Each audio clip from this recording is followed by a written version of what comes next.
साम्राज्य न्यूज, सामान्यांचा असामान्य आवाज। सोलापूर महानगरपालिकेचं सन 26-27चं अंदाजपत्रक आज महापालिकेमध्ये सादर होणार आहे। सोलापूरकरांना या बजेटमधून काहीतरी चांगल्या अपेक्षा आहेत की आमच्या भागाला विकास कामाला निधी मिळेल, आमच्या भागाला विशेष पैसे मिळतील आणि विकास कामं पूर्ण होतील। पण इथं आल्यानंतर वर्तमानपत्रात आम्ही काही आज बातम्या बघितल्यात की काही दरवाढीचे प्रस्ताव सभागृहात दाखल होणार आहे।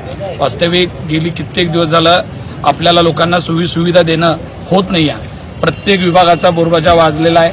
अत्यंत वाईट परिस्थिती कुठल्याही विभागात गेलं तर आपल्याकडनं आहे। आपण ऑलरेडी जे काही कर देता त्या कराच्या बदल्यात महापालिका त्यांना सुविधा देते का, सर्व नागरिकांना त्या सगळ्या सुविधा मिळतात का, ह्याचा विचार प्रशासनाने केला पाहिजे, पदाधिकाऱ्यांनी केला पाहिजे।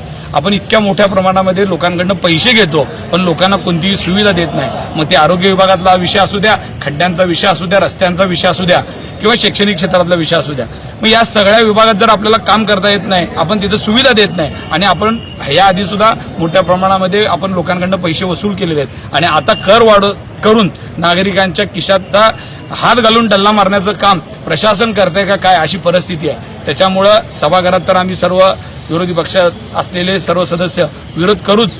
आमच्यावर सगळे पक्षाचे लोक असतील, काही माझी तर विनंती आहे सत्ताधारी पक्षातल्याही कित्येक लोकांनी या गोष्टीचं गांभीर्याने घेतलं पाहिजे। कारण आपण लोकांकडे मतं मागत असताना त्यांना सांगितलं होतं की आम्ही सुविधा देऊ जाऊन तुम्हाला, पण इथे येऊन नगरसेवकांनी पहिल्याच बजेटमध्ये लोकांच्या खिशातले पैसे काढून घेत असतील तर जे नवीन नगरसेवक आहेत ते कशा पद्धतीनं लोकांपर्यंत जाणार आहेत, कशा पद्धतीनं लोकांना जाऊन तोंड दाखवतील, अशी परिस्थिती आहे। त्याच्यामुळं प्रशासनाने जो प्रस्ताव पाठवलेला आहे करवाढीचा, त्याला आमचा कडाडून विरोध आहे। पदाधिकाऱ्यांना, सत्ताधारी महापौर असतील, सभागृह नेता असतील, यांना विनंती आहे पहिल्यांदा की तुम्ही ही कोणतीही स्वीकारू नका, त्याला ती करवाढ झाली नाही पाहिजे आणि जर झाली तर सभागृहात तर आम्ही विरोध करूच, पण रस्त्यावर उतरून सुद्धा येणाऱ्या काळामध्ये या करवाढीला आम्ही